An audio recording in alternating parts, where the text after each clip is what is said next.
নমস্কার, কেমন আছেন সবাই? আমি শ্রীতা রংবাহারির সাথে আপনাদের সকলকে স্বাগত জানাই। আজ একটি লোটাস পেন্ডেন্ট রঙের ভিডিও নিয়ে এলাম। কিন্তু আমার পুজোর অন্যতম একটি কালেকশন। অলরেডি ইনস্টাগ্রামে আমি এক এক করে পোস্ট করা শুরু করে দিয়েছি। আপনারা চাইলে রংবাহারি সাজ ইনস্টাগ্রামে আইডিতে গিয়ে দেখে আসতে পারেন।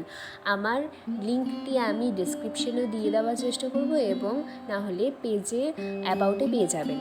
ঠিক আছে, এবার আমি আসি রঙের প্রসেসে। এবার দেখতে পাচ্ছেন আমি কিন্তু প্রথমে মিডিলের যে বেসটা আছে সেখানে yellow colour, lemon yellow colour করে নিয়েছি। আর তার সাথে কিন্তু আমি পাতার মধ্যে হালকা করে ইয়েলো কালার করে নিয়েছি। সেটা কেন করেছি আমি পরে বলবো।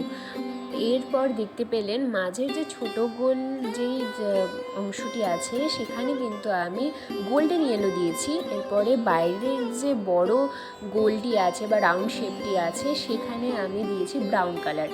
এরপরে দেখতে পাচ্ছ আমি পাতাটির মধ্যে লাইট গ্রিন কালার অ্যাপ্লাই করছি। প্রথমে যেহেতু ইয়েলো কালার দিয়েছিলাম তাই জন্য মিডিলের পোর্শনটা ব্রাইট আসছে পাতাটির, এবং সাইডের যে বর্ডার টাইপের আছে আমি সাইডের দিকটাতে অলিভ কালার, যেটা আমি লাইট গ্রিন এবং ব্রাউন হালকা মিশিয়ে বানিয়েছি, সেই অলিভ শেডের কালারটি আমি দিয়ে নেব।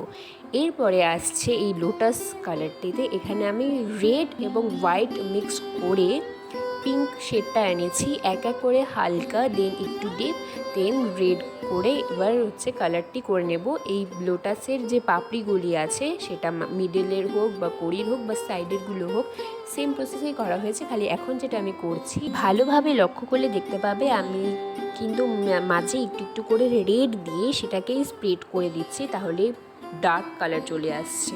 এর ফলে কিন্তু পেন্ডেন্টটি একটা ভাইব্রেন্ট কালার চলে আসছে অলরেডি। এবং আমি সাইডে একটু হাইলাইটিংয়ের জন্য,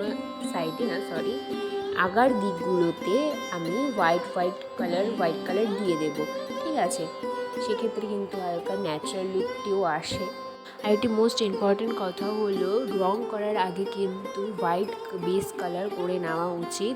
আমি ক্যামেলের অ্যাক্রিলিক কালার দিয়ে করেছিলাম যাতে পরবর্তী রঙগুলি সুন্দরভাবে ফুটে ওঠে। এই দেখেন, পুরো রং করার পর এমনটি দেখাচ্ছে। যত্ন নিয়ে রং করলে প্রতিটি ডিটেলস চোখে পড়ে। এই ধরনের আরও ভিডিও কিন্তু পোস্ট করা আছে, চাইলে দেখে আসতে পারেন। লাইক ও কমেন্টের মাধ্যমে জানাতে ভুলবেন না কেমন হয়েছে।